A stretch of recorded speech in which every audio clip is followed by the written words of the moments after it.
Hi, this is Sheldon McDonald, and I'm showcasing a little bit of graphics work that I did in assembly to be able to use with BASIC on the color computer.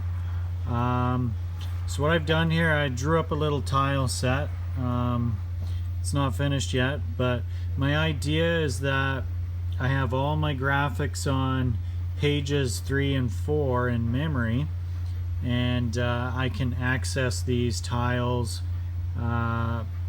with a couple pokes on BASIC, and it'll draw it to pages 1 and 2. I also was testing a little scrolling screen to see how fast that would go in BASIC, and surprisingly it's not bad. I think I could actually use it, but at this point I'm kind of tempted to just move my whole project over to assembly because I'm getting pretty close to being able to do that. Okay, so here's a little tile set I drew. We'll move over to the color computer. I currently have my music player loaded, so we'll test some stuff out first anyways. Load test. Whoops. Okay, test 2. Test SPR, sorry. Okay, so let's have a look at the source for a second. Okay, so what I've done, I've protected a whole crap load of memory for my music player and song. Not necessary, but I threw it in there just to be safe.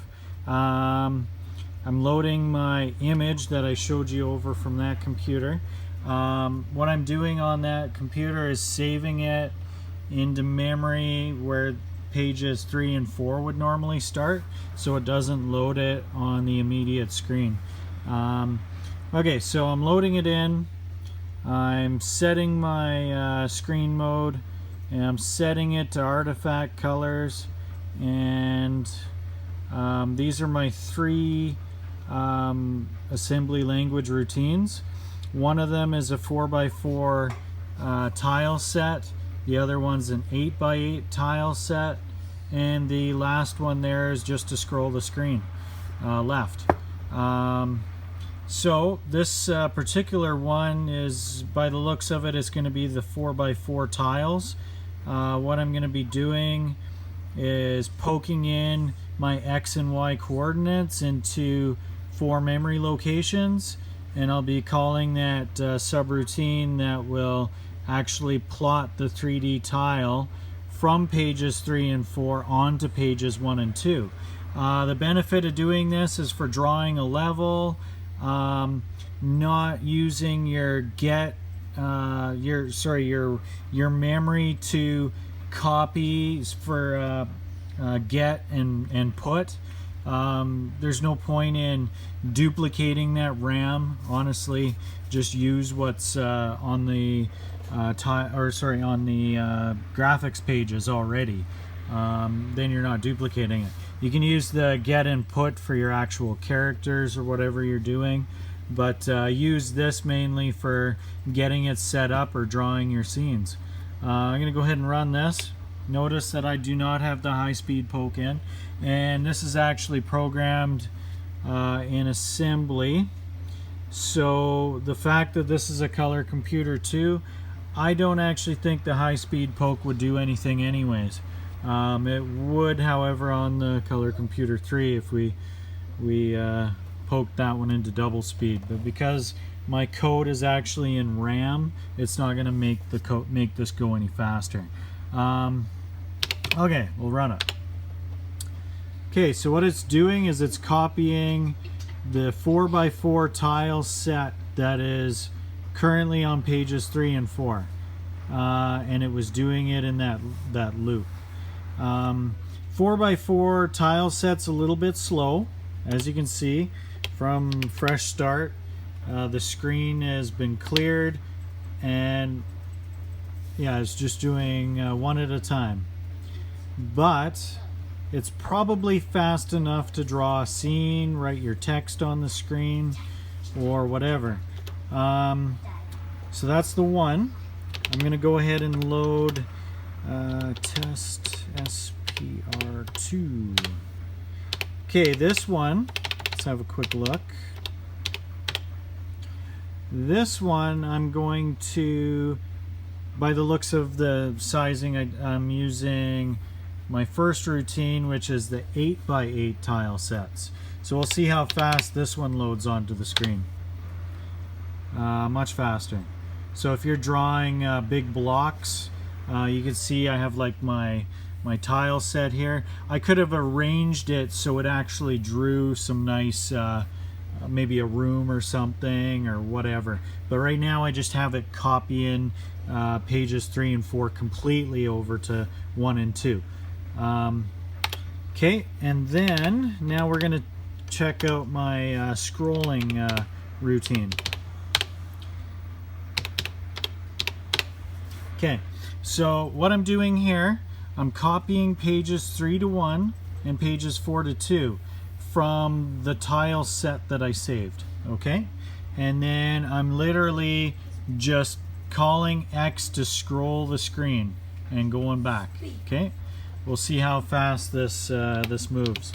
Again, there's no double speed poke or half speed poke, whatever the heck you call it on the color computer too. The double ROM poke, I should say, or something. Okay, so you can see that scrolled off the screen pretty quick, pretty decent. The one thing I made it do though was leave the first 8 lines on the screen. The reason for that is so I can use my micro print font here and write statistics like life or whatever. You probably don't want that part of the screen to scroll, so it just scrolls the after the first 8 lines of drawing, it'll scroll the rest of it. I'm going to do more routines to kind of change it up, and maybe you want the bottom not to scroll or whatever. Well, it's pretty easy to put together, honestly. Let's do that again. We'll see how fast that moves. Pretty damn quick for basic, honestly. All that basic honestly had to do there was keep calling the scroll routine.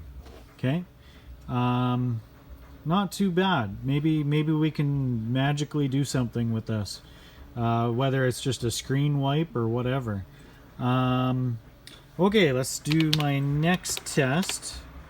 Scroll 2. We'll run this. Now, let me list it first. Okay, so with this one, I'm drawing circles in with the scroll. Okay, so this is going to run a little bit slower, probably. So you see how it just it's popping these circles in, and the whole thing scrolling over.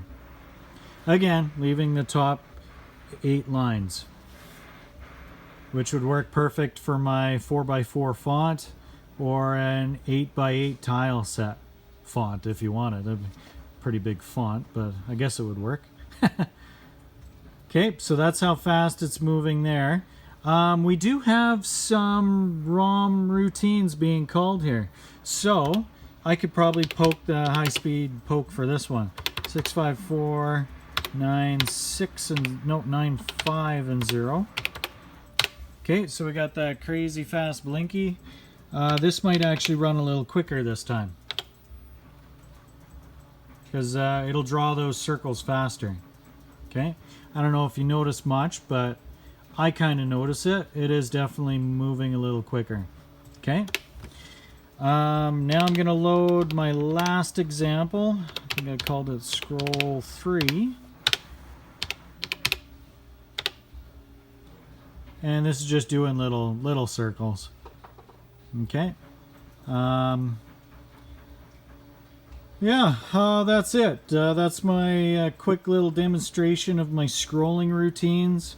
I left just enough memory on top of my QMIDI music player that I could put these routines on top of it. I think I'm going to pull them out though. I'm going to pull this apart and have the scrolling routines separately. That way you can load what you want to do into RAM and then use it.